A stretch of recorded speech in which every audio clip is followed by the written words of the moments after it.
All welcome back to our channel. This is Tejaswini Reddy.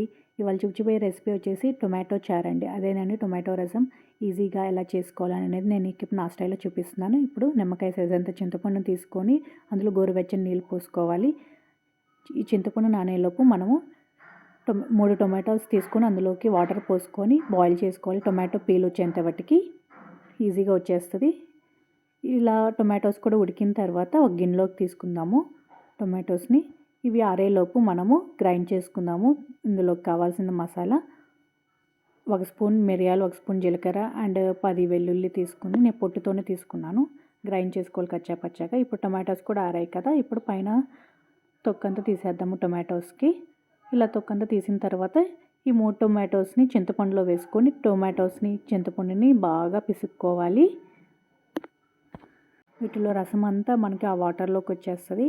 ఇలా బాగా చింతపండుని టొమాటోస్ని బాగా పిసికిన తర్వాత ఒక గిన్నెలోకి తీసుకుందాము. రసం పెట్టుకునే గిన్నెలోకి ఇలా రసం గిన్నెలోకి తీసుకున్న తర్వాత ఇందులోకి నేను ఒక 1/2 లీటర్ వాటర్ పోసుకుంటున్నాను. వాటర్ పోసుకున్న తర్వాత నేను ఇక్కడ కల్లుపు 1 స్పూన్ తీసుకున్నాను, పసుపు అండ్ ధనియాల పొడి, ఇందాక గ్రైండ్ చేసుకున్న ఉంది కదా పౌడర్, వెల్లుల్లి, జీలకర్ర, మిరియాలు అది ఇందులో కూడా మొత్తం వేసేసుకోండి. ఇప్పుడు ఇది మరిగేంత వరకు ఉంచుకుందాము పొయ్యి మీద. ఒక మీడియం ఫ్లేమ్లోనే పెట్టాలి. ఇది బాగా తెల్లని వచ్చిన తర్వాత తాలింపు పెట్టుకుందాము. ఇంట్లో రసం ప్రతిరోజు ఉండాల్సిందేనండి. చాలా బాగుంటుంది. ఒక ముద్ద ఎక్స్ట్రానే తింటాము, అరుగుదల కూడా అవుతుంది. ఇప్పుడు తాలింపు పెట్టుకుందాము వేరే స్టవ్ మీద. ఇప్పుడు 2 ఎండుమిర్చి, జీలకర్ర, ఆవాలు, కరివేపాకు ఇవన్నీ వేసుకొని వేయించుకున్న తర్వాత ఈ తాలింపుని మొత్తం మనము రసంలోకి వేసుకుందాము.